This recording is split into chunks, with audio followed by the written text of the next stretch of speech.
41-year-old Meredith thought her chest pain was just health anxiety.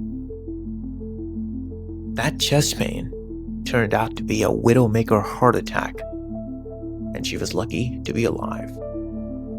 This question asked all the time that how do you know if what you're having is just health anxiety or is it a true medical emergency? In this video, we'll learn how to spot the difference. Now, before we begin, I'd like to emphasize this is not medical advice, and if you're unsure, you might want to call the emergency services or talk to your provider right now. That being said, let's begin. Many people who have health anxiety, they think everything that's happening in their body is something real. That doubt is health anxiety. Their brain, or the part of the brain called insula, is unable to distinguish if this is something that they should talk to a doctor about. But in health anxiety, it goes even further, where you even go talk to a doctor and he reassures you that this is not something you should worry about, but your brain just refuses to accept that. So as we do more in-home practice to reduce our anxiety levels, I think it's important for us to understand what a real medical emergency looks like versus what health anxiety looks like. Because health anxiety will convince your mind that this is something serious, like this is something you have to talk to a doctor about. But you've already talked to a doctor and he's told you, hey, everything looks fine. So how do you spot the difference so you can safely practice exposure, worry postponement, and other exercises we've discussed on this channel in the past? Let's dive in.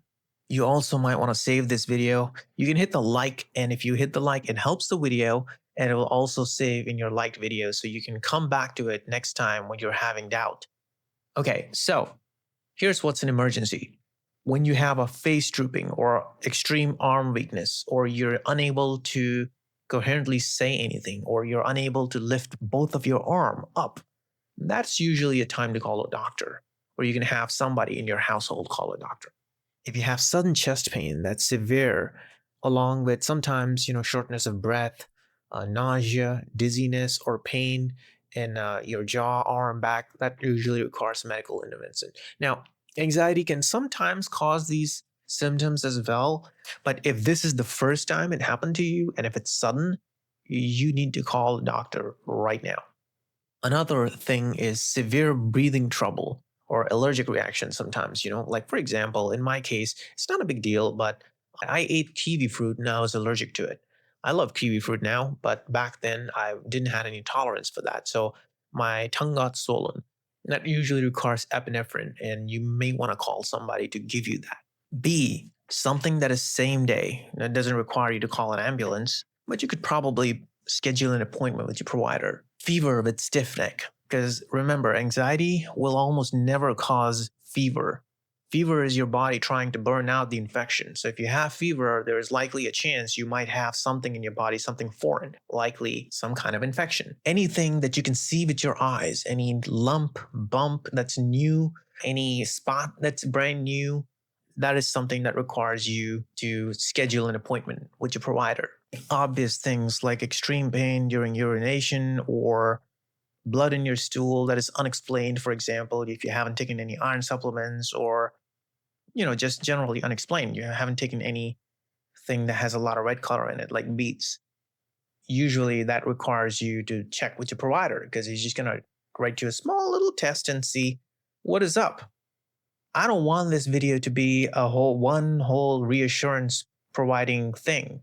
This video is for you to educate yourself about what is real and what is not. Because when we're doing exposure exercises, you want to make sure that you're only exposing yourself to the fears of medical things that you've already had before, that is already medically clear. Okay? You do not want to do exposure on anything that's brand new. You just have to be a little bit sensible about this. Okay, moving on. C, what is likely health anxiety then?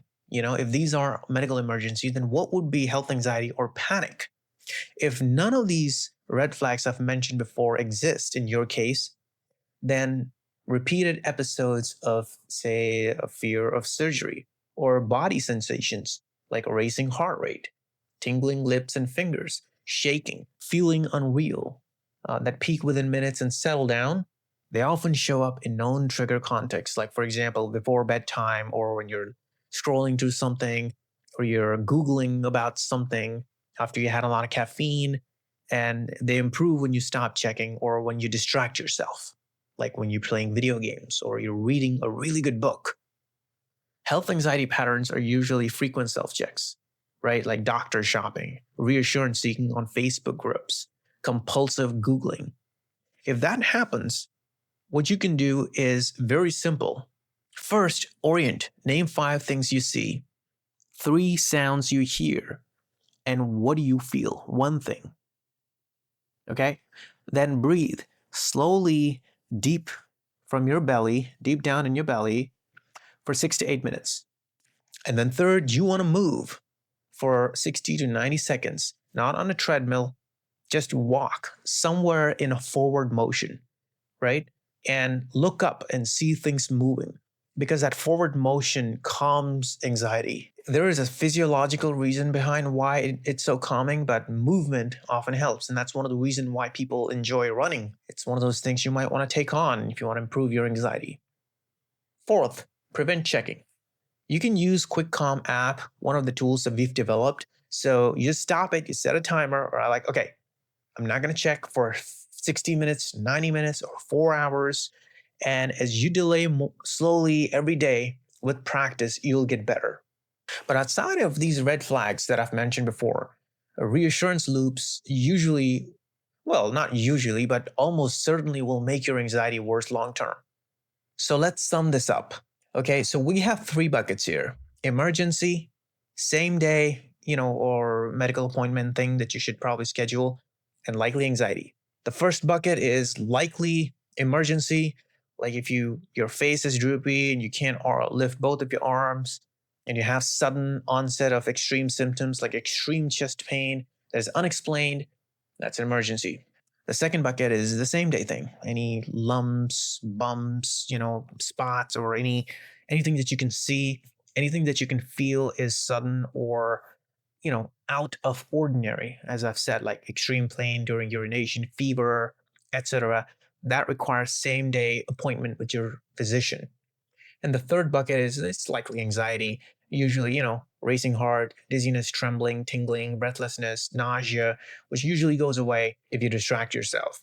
So now you know the difference. It is time for you to stop the reassurance loop. And you can use one of our tools that we've developed, like Quick Calm, to help you with that. Or it's quite simple. You just need to delay your checking by at least 60 minutes. If you can just do that every day, you will see noticeable improvement.